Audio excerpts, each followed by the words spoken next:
What's going on, Imperials? Emperor Cubone here. The Kalos region. X and Y succeeded in revitalizing the Pokémon franchise in a way Black and White tried so hard to do.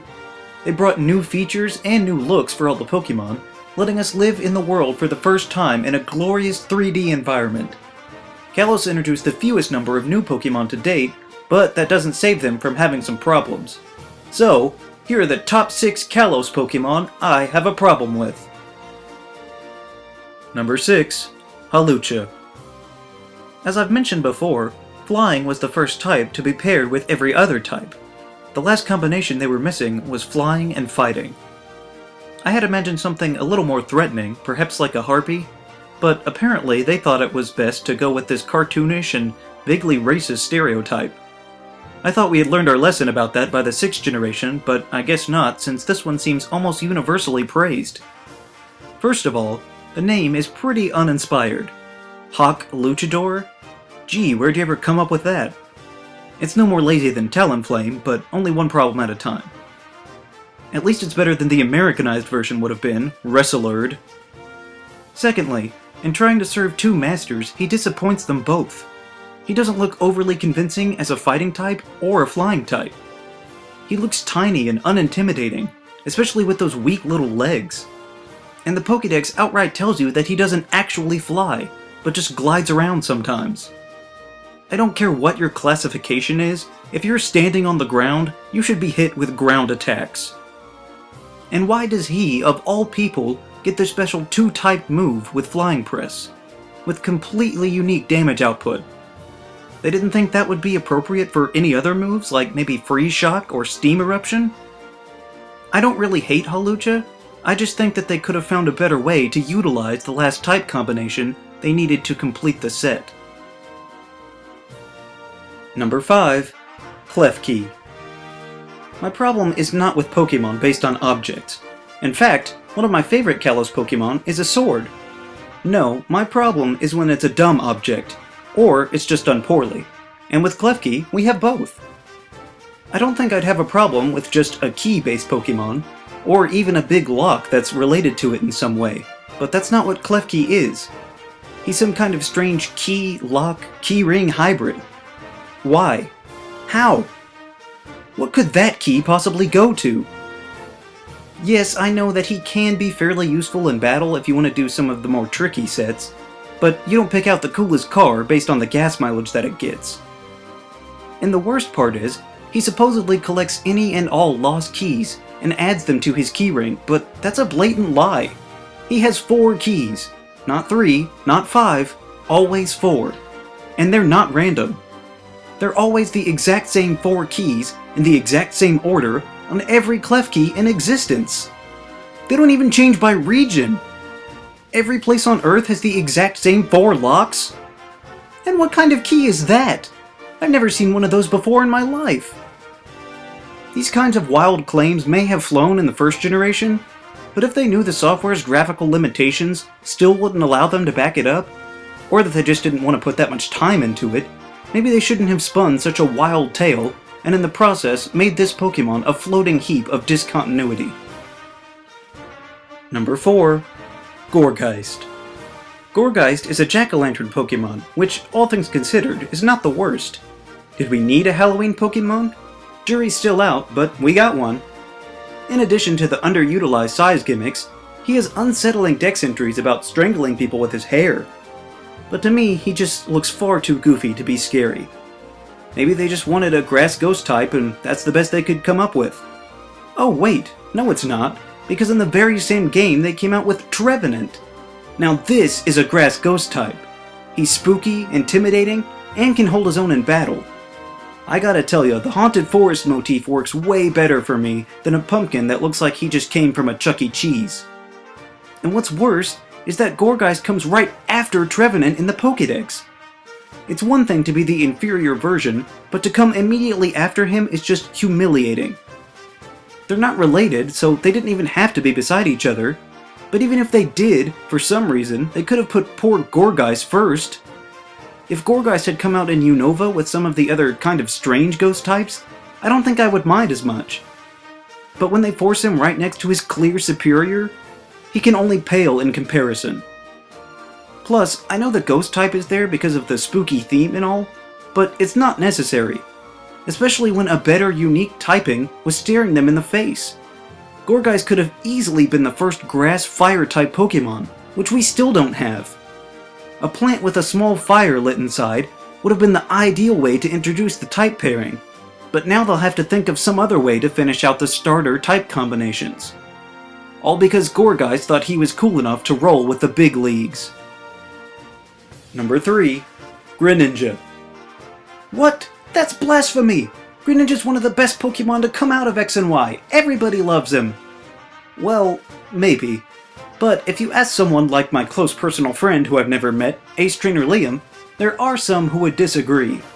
Let's all take a look at this over-the-top stealth amphibian. Firstly, the name is another that is painfully overt. Is he a ninja? I couldn't tell. Better put it in the name. I mean, they're not called Wizard Fox or Chestnut Knight. But my biggest problem with Greninja is that he in no way looks like a natural progression from the start of his line. I cannot see Froakie anywhere in his design. Even Frogadier doesn't seem to be connected enough for Greninja to make sense. It looks like there should be another stage in between to try and bridge the massive gap that they've created. The first two were all about bubbles around their neck, but on Greninja, his scarf turns into a tongue, with the only bubbles left being those weird boil things on his joints. And whatever happened to Froakie's cute little nostril glasses that made us all think he'd be a librarian? Now he just has a small airstrip on the back of his head. I don't think I would mind Greninja at all if he were like Lucario or Zoroark, a two-stage Pokemon whose only purpose is to look cool in promotional material, because that's obviously what they were going for. That just doesn't fit as well when it's tacked on to the end of a starter line. I don't know if they designed Froakie or Greninja first, but either way, they should have changed someone to make it at least the slightest bit coherent. Also, Battle Bond is ridiculous. Number 2. Aromatisse. Fairy was one of the shiny new toys introduced in Generation 6. There were some old converts, but Kalos went all out in creating as many fairies as they could think of. A lot of them are okay at least, some are even very good, but then there are others. I have no idea what possessed the creators to make such a horrifying Pokemon, but Aromatisse gets the award for most unintentionally creepy. At least, I think it was unintentional. I know there's some kind of witch doctor inspiration or something, but why? His thing is being fragrant, not healing the sick. If they were going to go down that road, why didn't they fully commit and also make him a psychic or a dark type? When we saw Spritzy, we thought we'd finally hit the jackpot with the inevitable flamingo evolution we'd be getting. But instead, it turned into this sad, deformed powder puff. Not only does it look like it was kicked off the set of Yo Gabba Gabba and Fraggle Rock, but the strange leg sticking out is just too much. This is not the red carpet, put that away. You're not catching any flies with that, honey. Trust me. Some people have a problem with the melting cupcake, which I understand, but at least I can tell what that's supposed to be when I'm looking at it. As far as I'm concerned, Aromatisse is the worst of the fairies that they chose to premiere in Kalos, and a major reason why the type is still on the fence for me. Number 1. Diggersby. Bunnelby was such a good addition to the Regional Rodent Club. One of the best in a while. He was cute, useful, and even dabbled in some ground moves, which was quite promising. But then he evolved, and one of the cruelest punishments in the world of Pokemon was born, with this once adorable, innocent bunny forced to spend the rest of his days as a disgusting, overweight, filthy slob of a monstrosity. Diggersby is an even worse example than Ugly of purposefully making a Pokemon hideous. He's covered in mud, including his unruly beard and his massive ears. Let's just pause for a moment and realize that he has giant Popeye arms for ears. Unless the base of his ears have steel rods in them, there's no way those flimsy things could hold up the densely packed muscle of his fist lobes. When you hear his cry, they made it sound like he's belching. This is what they think of men? This rabbit is every bit as sexist as Lopunny, except this time they seem to take every undesirable trait and stereotype they could think of and stuffed a rabbit with it.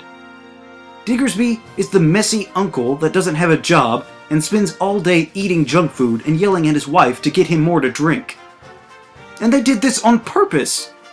We don't want it in real life, why would we want it in our fantasy escapism? And the worst part is that he is one of 2 ground types in Kalos.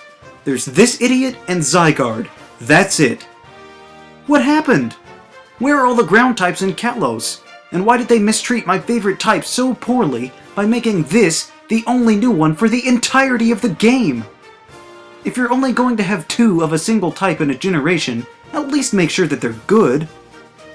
Diggersby ruins a perfectly good Pokémon and sullies the name of one of the best types around by sticking it with this filthy freeloader. I have no idea why they get so much joy out of turning something wholesome into some terrifyingly grotesque beast. For who could ever learn to love a beast? No one! So, those are the top 6 Kalos Pokémon I have a problem with. What Pokémon from Kalos do you find problematic? Let me know down in the comments. Also be sure to leave a like, share this video, and subscribe so that you too can become an Imperial today. And we'll see you around next time!